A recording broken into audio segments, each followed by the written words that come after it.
Guten Morgen, liebe Leute. Gestern war nicht so der Tag. Zu viel Regen, zu viel Gewitter.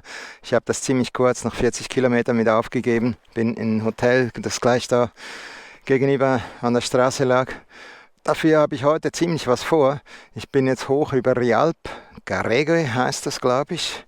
Und hier geht es unbefestigt weiter. Das ist ACT, da geht es hoch auf eine Alp. Und dort kommt die Strecke zusammen mit dem TED. Den werde ich in die verkehrte Richtung noch ein paar Kilometer wahrscheinlich weiterfahren, bis sich die Strecken wieder teilen. Fahre dann nochmal zurück, weil das ist, so wie ich mir das vorstelle, Street View, Satellitenbildern gesehen habe, super schön da oben. Fahren wir ein paar Kilometer zurück und dann ein ganzes Stück TED weiter und dann auch wieder runter auf den TED. Und dann mache ich eher ein größeres Stück TED, weil da bei Baqueira oder die Geschichte da oben im Parque Alt Pirineu, da ist ein Teil gesperrt für Motorräder, die Lärm machen und Quads. Da ist dann auch viel Straße bis dahin und nur für das eine Stück sagte ich mir jetzt, nee, ich fahre hier Offroad weiter. Ich habe ein bisschen Befürchtungen, es hat ziemlich viel geregnet gestern und die letzten Tage, glaube ich, da war auch das eine oder andere Gewitter. Ich schaue mal, wie das hier, wo die Sonne jetzt schon drauf scheint, ist alles bestens. Wenn es nicht Erde ist, die dann sumpfig wird. Okay, schauen wir mal.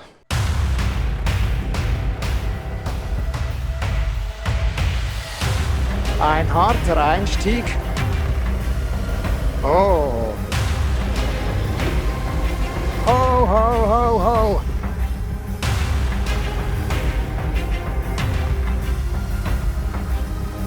Der Abgrund macht schon ein bisschen Respekt. Manchmal mag ich ein großen Scheiße sein, aber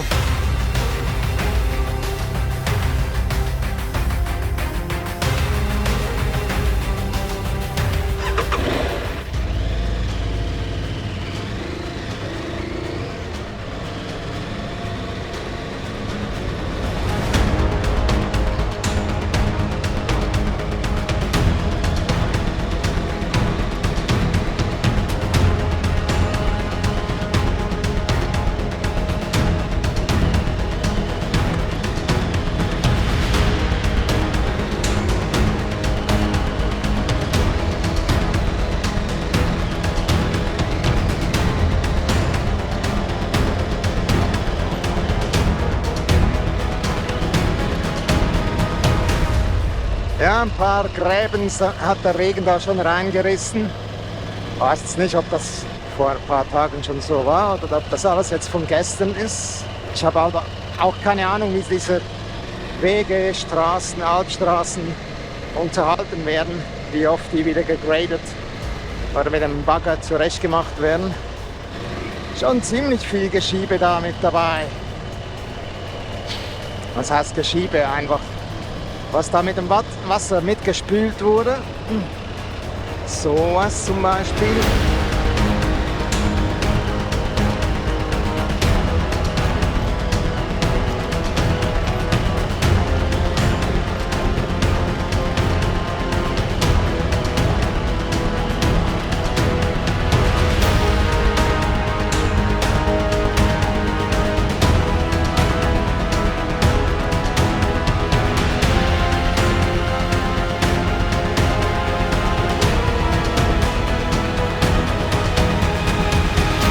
Wunderschön der Ausblick.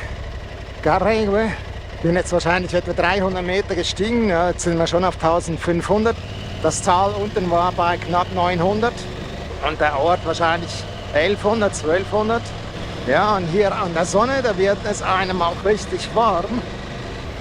Unten, da war im Schatten 15 Grad. Jetzt sind es hier 20, obwohl ich 500 Meter höher bin. Na, das war die falsche Spur. Oi, okay. Wird jetzt schon recht grob hier. Oi, oi, oi. Also TomTom kennt die Strecke auch. Das habe ich jetzt mehrfach erwähnt. Grundsätzlich bin ich beruhigt, wenn TomTom die Strecke kennt. Beim ACT habe ich jetzt eh nicht so Befürchtungen.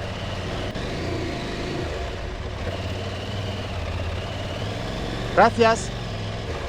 Mal wieder Glück gehabt, dass der im richtigen Moment da kam. Oder besser gesagt, nicht im falschen Moment.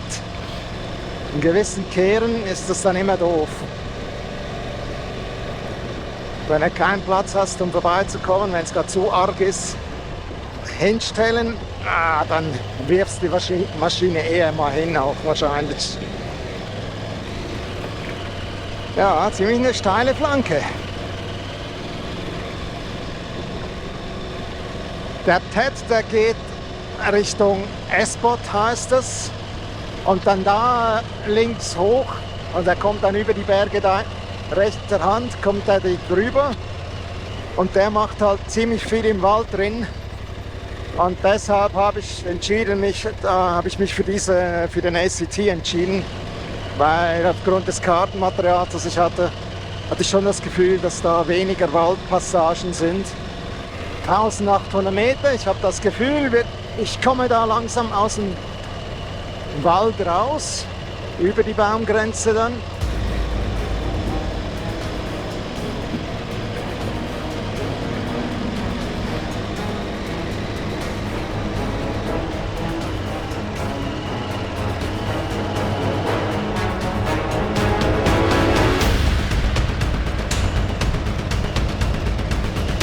Ja, die Aprilia Willy kann schon auch Traktor. Das war jetzt im zweiten Gang unter 2000 Umdrehungen.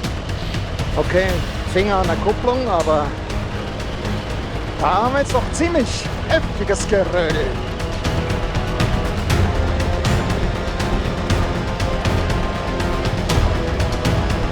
Wow, wow, wow.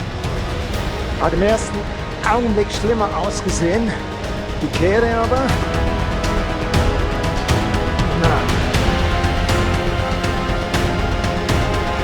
Schön Innenseite, jawohl.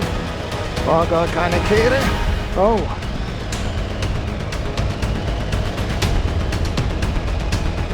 Jetzt haben wir das, was ich befürchtet hatte. Erdige Passagen, die dann schon in Mitleidenschaft gezogen wurden durch den Regen. Das ist schon recht steil und grob, ey.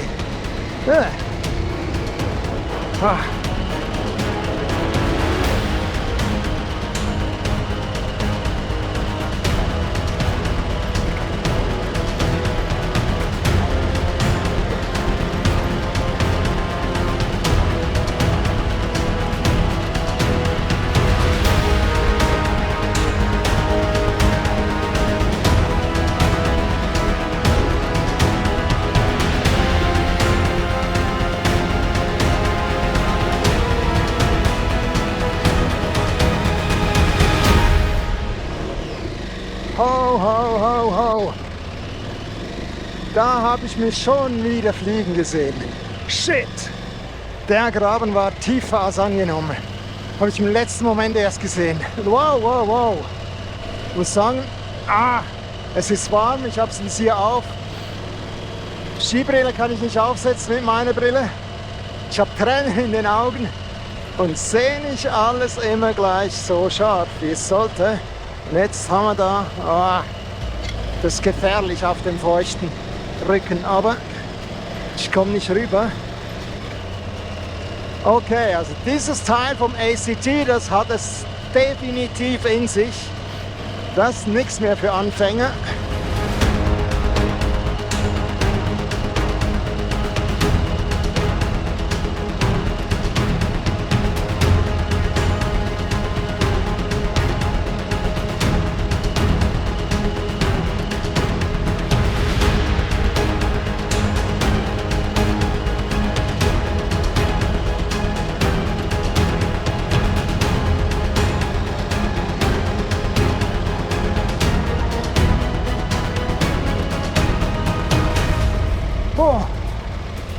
Das ist also anstrengend hier. Ich komme nicht mal dazu, die Aussicht zu genießen im Moment. Ich muss euch sagen, ich habe mir das doch ein bisschen einfacher vorgestellt.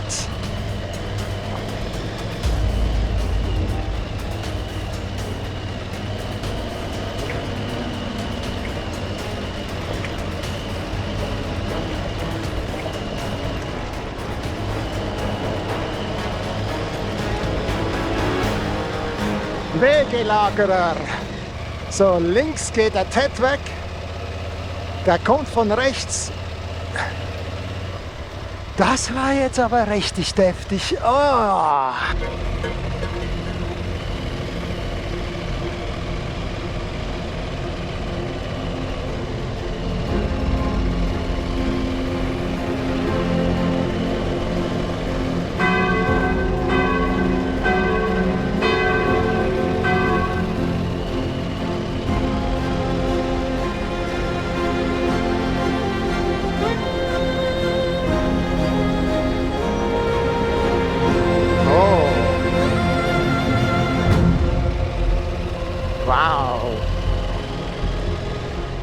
Genau so hatte ich mir das vorgestellt. Geil. Was für ein Panorama. Die hohen Pyrenäen. Ah, wunderschön.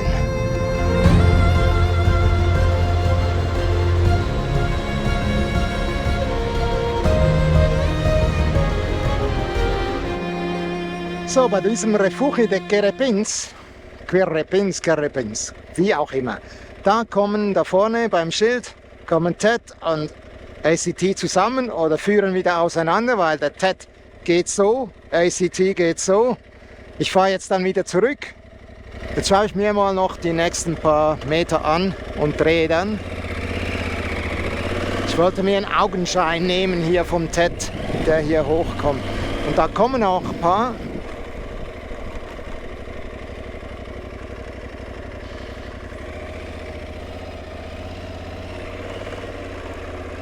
Und da oben stehen auch ein paar auf der Höhe.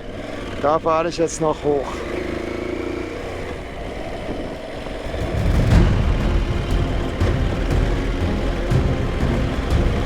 Ich glaube, das sind nicht nur Kühe, da stehen auch ein paar Motorräder rum. Autsch! Der war groß und spitz, zu spät gesehen. Zu lange auf das Pferd geguckt da vorne.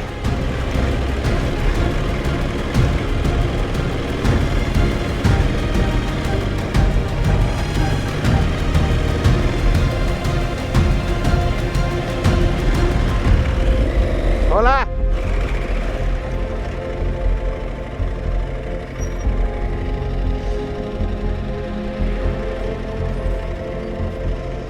So, da haben wir das Skigebiet von Espot heißt das genau.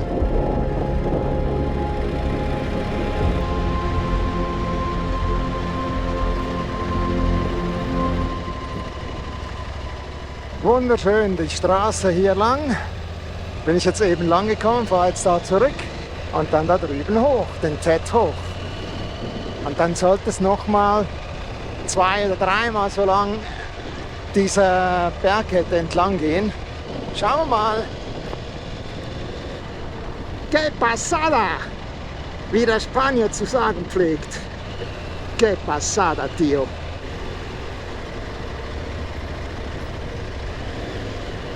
Ach, wie wunderschön.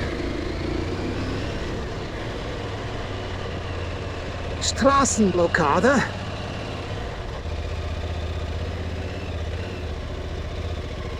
Danke.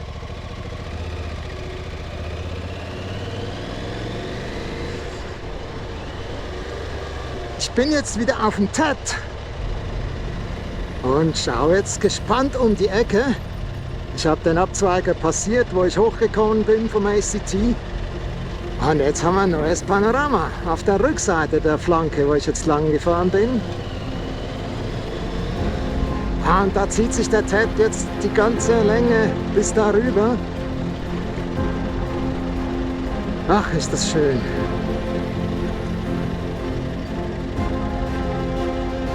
Ach, wie schön.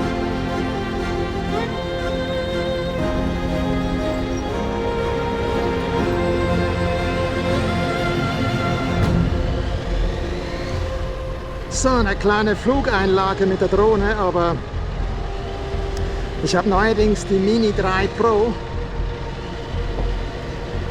Ich bringe es nicht hin, dass die Active Track macht mit, die sagt immer, die kann nur Personen oder Fahrzeuge.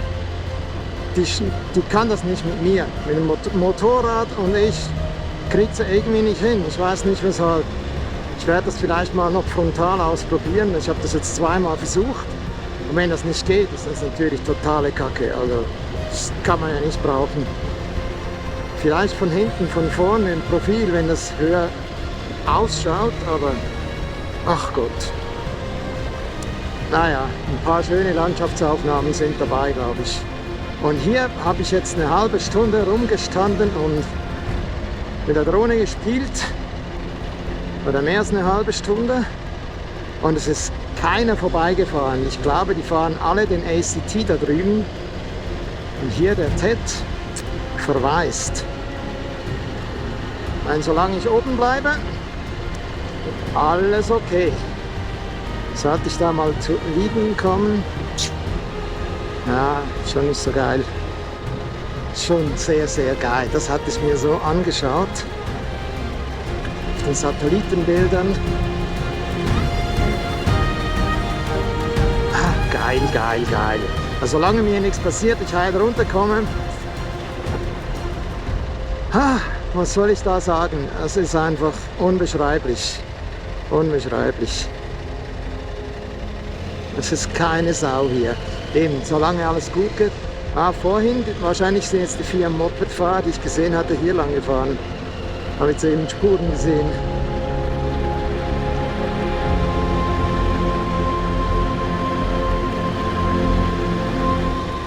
¿Qué pasada, tío?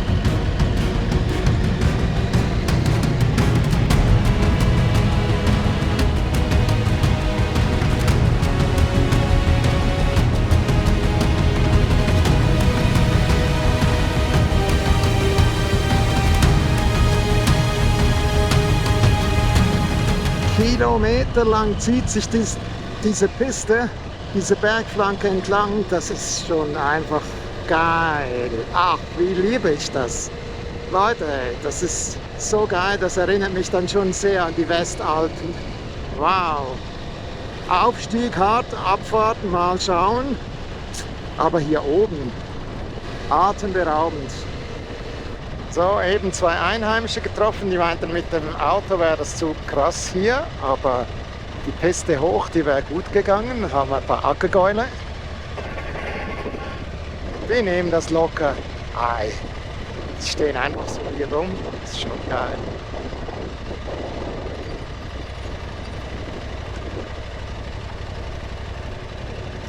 Da drüben haben wir viele Schafe. Ich hoffe, da sind keine Hunde mit dabei. Naja, Hunde okay, aber keine, die keine Motorradfahrer mögen. Ist teilweise recht schmierig. Uiuiui.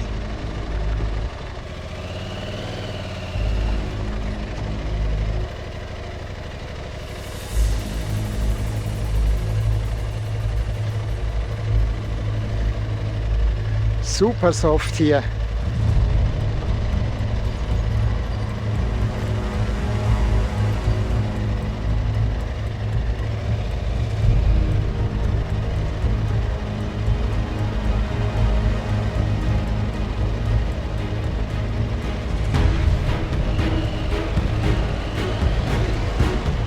So, steinig gefällt mir bedeutend besser.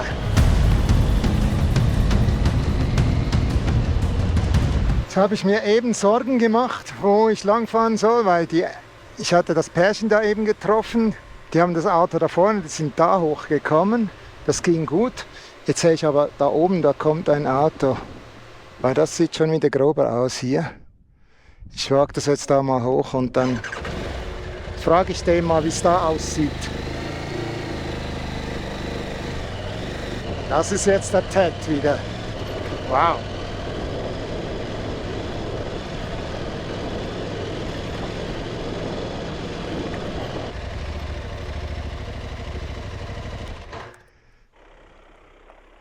Hola, buenas.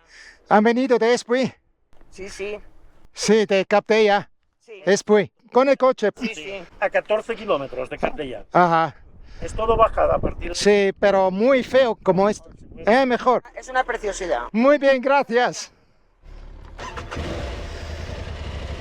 Ok.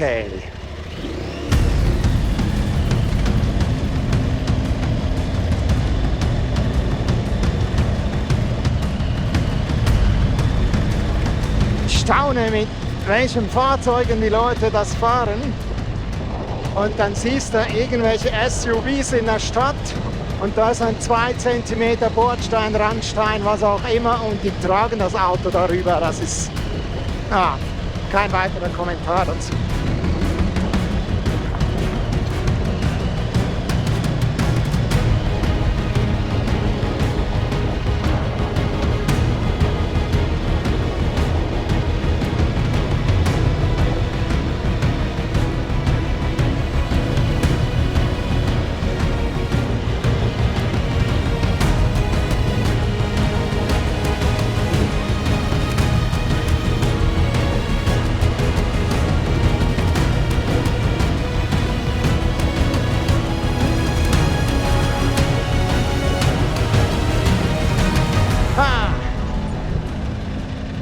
Da schauen wir mal, was die Abfahrt bringt.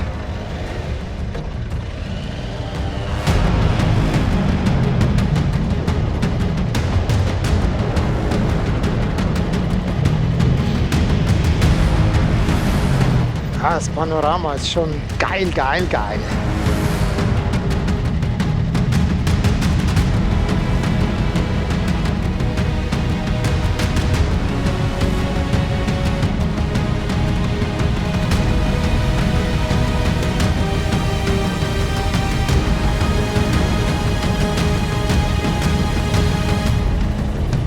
Es ist zu geil, als dass ich das nicht aufnehmen würde. Guckt euch das an, diese steilen Kehren. Jetzt gerade war eine super ausgewaschene Spur.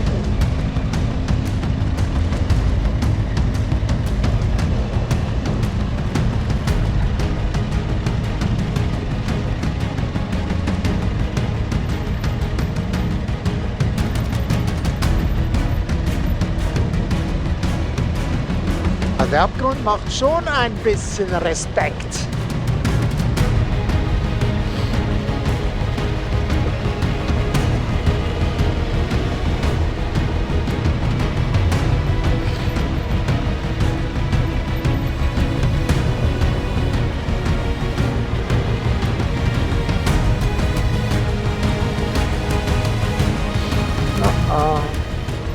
Seitenwechsel.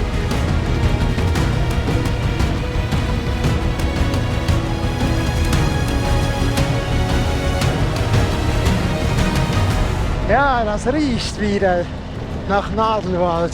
Oh. Que pasada. Espui in Sicht. Hier noch mal ein bisschen grober jetzt da gegen Ende. Durch den Wald ging es eigentlich ganz gut. Aber hier ist ziemlich weich und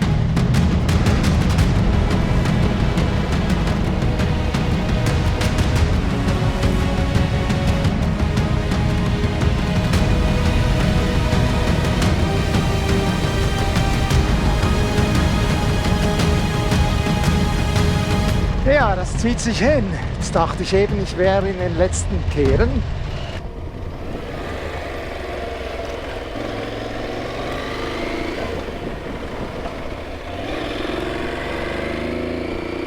Espui!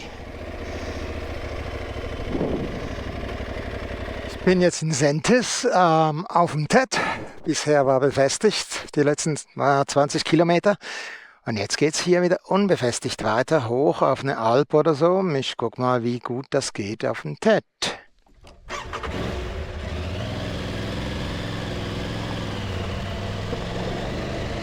Eher auf der weicheren Seite jetzt gerade hier. Wahrscheinlich den Gewittern die letzten Tage geschuldet. Ich habe was gegessen da unten im Tal und bin ein bisschen müde vom Essen, merke ich gerade. eigentlich noch im Verdauungsmodus. Ja, ist ein bisschen schwierig in Katalonien. Ich weiß nicht, ob ich das auf Katalonien beziehen soll. Ich bin zum zweiten Mal irgendwie angestanden bei Restaurants, weil ich nur was Kleines essen wollte, weil eigentlich eben zu viel Essen macht mich zu müde. Du kannst in Spanien oder zumindest hier in Katalonien eigentlich nur in einem Restaurant kriegst du nur richtiges Essen. Was Kleines möchten die nicht rausgeben. Die verdienen lieber nichts als wenig. Das Restaurant war leer. Das muss man, glaube ich, nicht verstehen. So, langsam passt sich mein Puls auch wieder an. Kann ich das Ganze ein bisschen ernster angehen? Sportlicher vielleicht? Das ist jetzt eine Riesenschlaufe bei Ponte Suert oder vor Ponte Suert, den der Ted hier macht. Kurz hoch in die Berge und praktisch am selben Ort dann wieder runter. Ist schon nicht mehr Hochpyrenäen hier.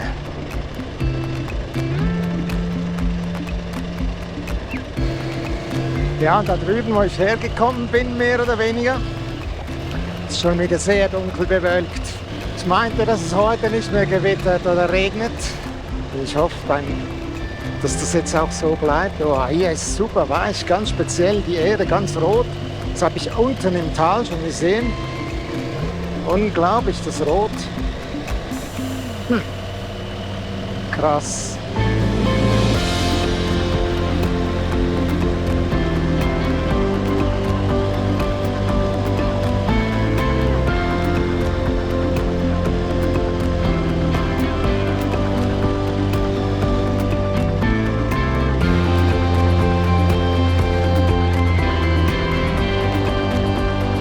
Ja, kann man doch machen.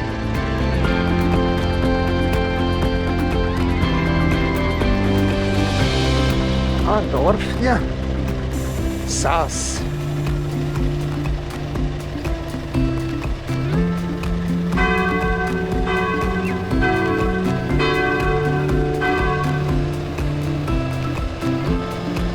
Das nächste Dorf.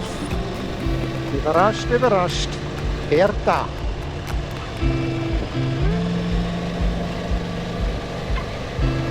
Also Dorf, weiß nicht, ob man den Dorf sagen kann. Ja, das ist schon auch geil, imposant. Wow. So, jetzt weiß ich nicht, ob das schon der Drehpunkt ist. Gucke ich jetzt gleich mal auf der Karte. Wahrscheinlich. Genau. Eine Stichstraße, nee, keine Stichstraße, einfach eine Straße, die hier ins Tal hineingeht. Die Dörfer links und rechts verbindet. Jetzt geht's wieder zurück auf die N260. Seltsamerweise geht's noch mal ein bisschen hoch.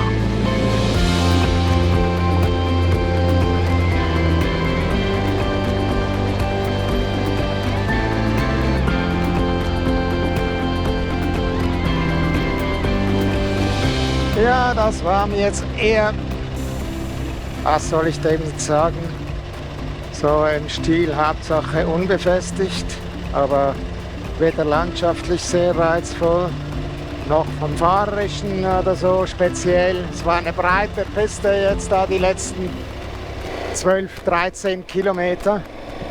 Eher grobschotterisch, eher tief. Naja, es kann nicht immer wie heute Morgen. Jetzt gucke ich mal, wie weit ich komme heute. Jetzt haben wir 16 Uhr. Es kommt ein größeres Stück Asphalt. Im Prinzip bis zum Ende der dritten Etappe vom ACT. Und dort gibt es dann wieder ein bisschen Offroad. Ich bin nun ein Stück hoch von Villaller.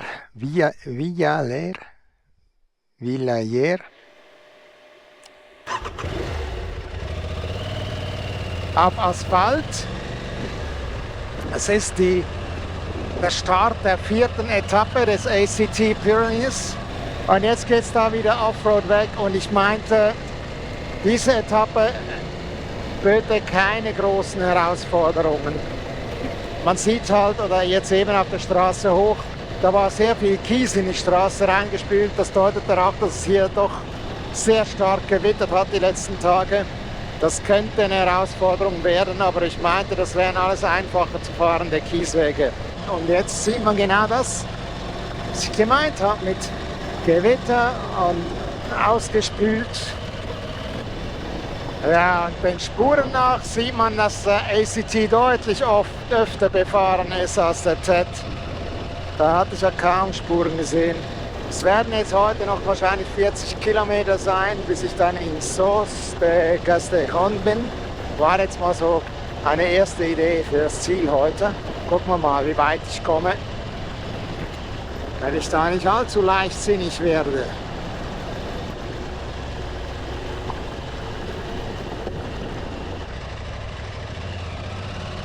Das sieht aus, als hätte es heute noch geregnet hier.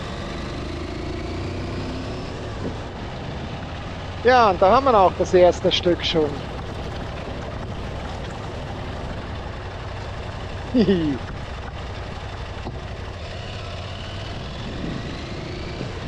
Ganz enges, kleines, kurviges Straßen hier hoch nach Ardouanet und jetzt geht es da weiter Richtung Neril.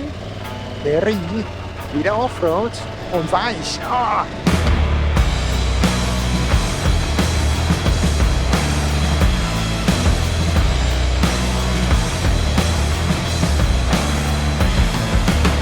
Von wegen, oh oh, keine Herausforderung auf dem ACT. Das ist jetzt aber, ups, ein harter Einstieg. Ja, das könnte doch zu einer heftigen Herausforderung werden. Ui, weich, nass. Das erinnert mich jetzt gerade an Puigcerdá, das letzte Stück da vor Feierabend. Ist natürlich hier jetzt schwierig geworden mit dem Gewitter. Wow, wow, wow, das ist aber jetzt das Heftigste heute.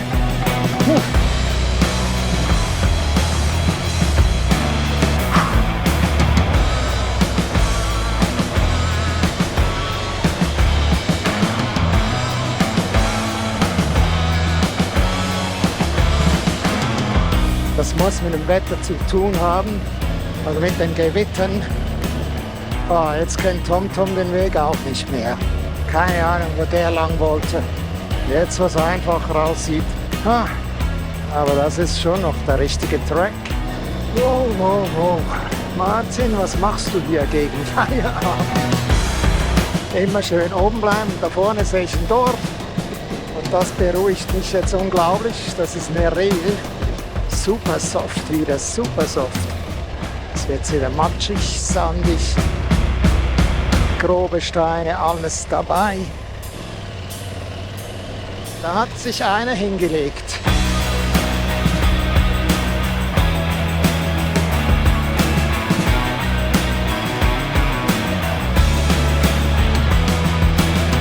Wow, wow, wow. Das verlangt mir jetzt alles ab. So, und jetzt noch mal eine krasse Abfahrt ins Dorf.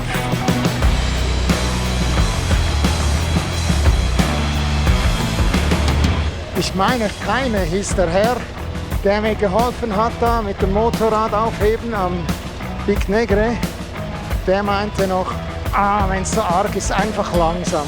Eigentlich war das immer meine Maxime, da hat er es ein bisschen übertrieben gehabt. Ich gehe jetzt extrem davon aus, dass es hier besser wird. Jetzt aber erstmal noch diese Klippe.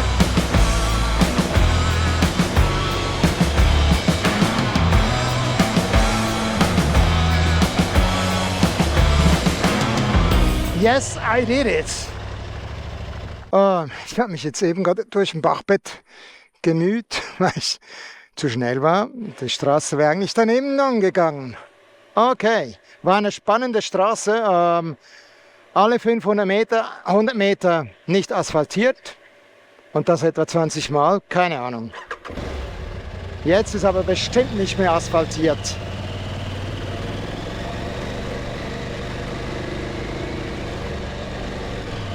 Oh, und Wald und eigentlich alles, was ich nicht so mag. Schmierig. Oh. Schauen wir mal, was da auf mich wartet. Ich hoffe jetzt mal sehr, dass es kein schlechtes Omen ist, dass ich eben schon ein Hotel gebucht habe. Mache ich sonst eigentlich selten so weit im Voraus und das gefällt mir nicht.